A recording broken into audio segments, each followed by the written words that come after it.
Okay, so we have our shift and the fly knob mounted in our 2013 F350 Super Duty. I chose this location right here. I'll show you why. So here's the dash.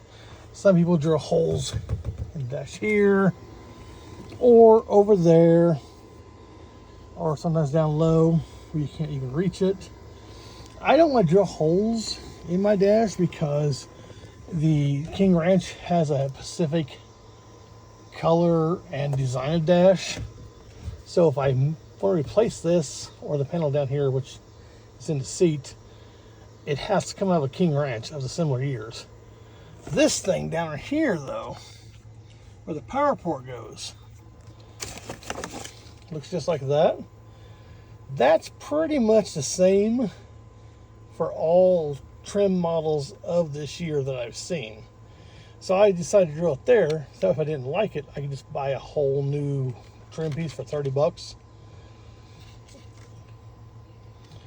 I did see one guy on YouTube, he had took his power port out here and mounted a switch there, and it did look super factory. I didn't do that because I would lose this power port. Now I do have another one right there, but you know, sometimes you're with the family and lots of people in here charging stuff, so I didn't want to lose that. So I went with this position. I think it's gonna be okay. I gotta plug it all back in, but I think it's gonna be just fine. Ran the wire loom through there,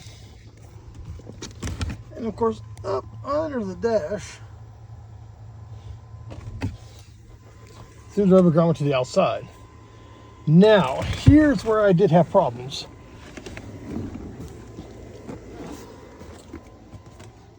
I'm just at home and I don't have my service fan with me, so I have limited tools and stuff, but I thought it'd be okay. Well, I fought for 35 minutes with a broken light because it'd come on, go off, come on, go off. And as I was trying to get down in there to do the work, every time it would go off. So I ended up beating it off the concrete, destroyed it. Probably a little bit because I have a short patience sometimes, but if you have to spend an hour screwing out with a junk tool in a job that should take 10 minutes, you probably need to get rid of that tool. And that's what I did. So I don't know if you can see it or not, but somewhere, can't sit there. It's down here, somewhere way down there. I come to that grommet and brought the wire up. This one is not long enough to come up around this way like a lot of people do. So I brought it this way because that's all the wire I had. Maybe because I mounted the switch farther across the cab, maybe, but it still reaches down here. Here's the fuel filter. One of those wires, I'm not sure, it's one of these two, but they're close. So here's the end that goes on it. Now this is where I guess come across a lot of controversy. A lot of the stuff I saw on the internet says the wires are polarity sensitive, meaning they have to go on a certain wire down there. I called the manufacturer of this kit and they said no, and that's also what Google said, which is not necessarily the best choice. These are basically just resistance wires, and when you turn the switch on the dash, it changes the amount of resistance between this wire and this wire. So it really doesn't matter which terminal it goes on with this particular tuning kit. Now it may be different with others, but I thought this would be helpful because there wasn't a whole lot of information in this kit from TAD.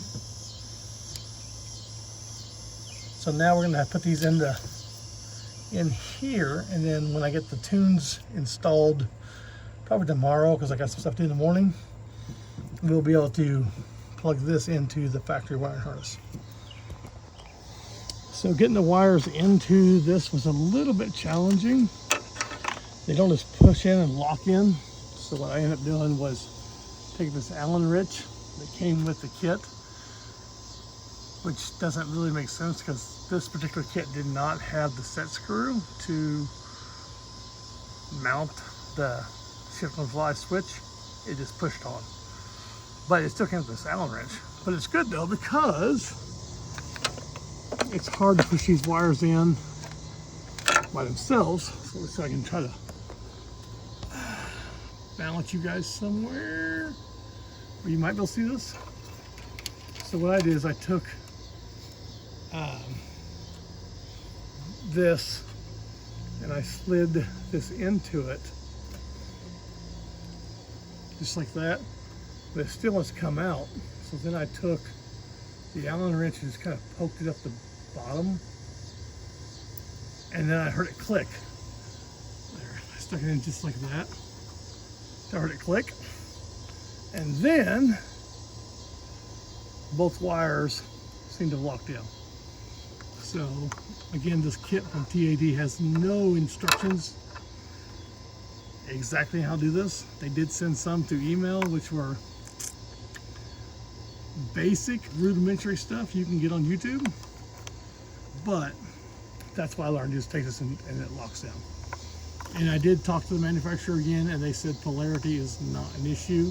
It's not polarity sensitive from this wire to this wire on the 6-7 power strokes. All right, hope that helps. I'll send more update videos as we get them.